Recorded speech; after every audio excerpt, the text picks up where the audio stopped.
I've always been intrigued by the concept of open-world survival games, but I've also been intimidated by the learning curve. The idea of grinding and surviving only to lose all of your progress due to making a mistake makes it difficult to invest myself in the genre. However, when I heard about Nplex Games' survival game Population Zero and how it is meant for players of all skill levels and playstyles, I was eager to check it out. I got the chance to take an early look before its early access release, and what I found was a conceptually interesting game that had a lot of complexities and nuances that were unfortunately bogged down by an overall lack of polish.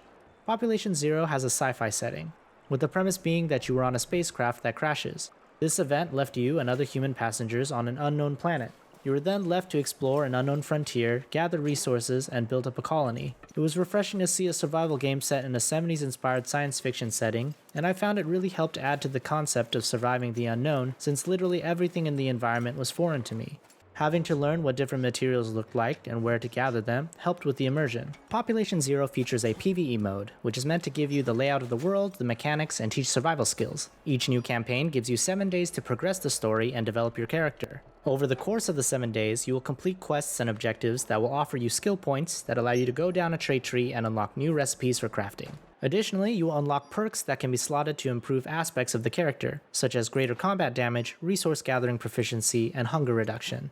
There are a limited number of slots available for perks that allow you to keep them even after death, and a majority of the slots for perks will be lost if you die. This adds a roguelite feel to the game and makes it a bit easier for newer players since you won't lose all of your progress. The PvE mode also includes other people who can help by trading resources, fighting enemies as a group, and sharing information on what's been discovered. I found this added a lot to my experience as we were all asking questions and helping one another survive this mysterious planet. Learning and exploring alongside other players gave me a sense of camaraderie and made it feel more immersive as it reflected the spirit of the setting.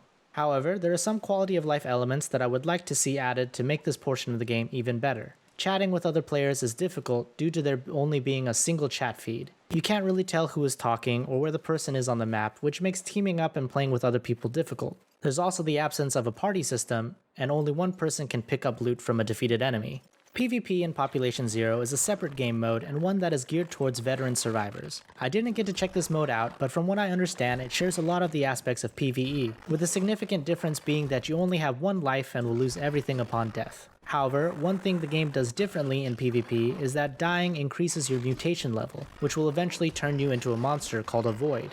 Turning into a Void gives you a major power buff, and you can go around getting revenge on the people who killed you. I think this is a neat addition to the genre as it gives a bit of a positive side to dying. Interestingly, playing Population Zero gives your overall account experience. Leveling up your account unlocks new game modes and game mechanics for you to try out. While I didn't progress far enough to unlock any of these features, I think the concept is cool since it means no matter what, you're progressing in some shape or form just by playing. It is worth mentioning that since Population Zero is in early access and is still under development, it definitely feels rough around the edges. There are some bugs, glitches, and wonky animations that may hinder your overall experience. The main issue I had was with the combat, which involved dashing, dodging, blocking, and hitting enemies with weak and strong attacks.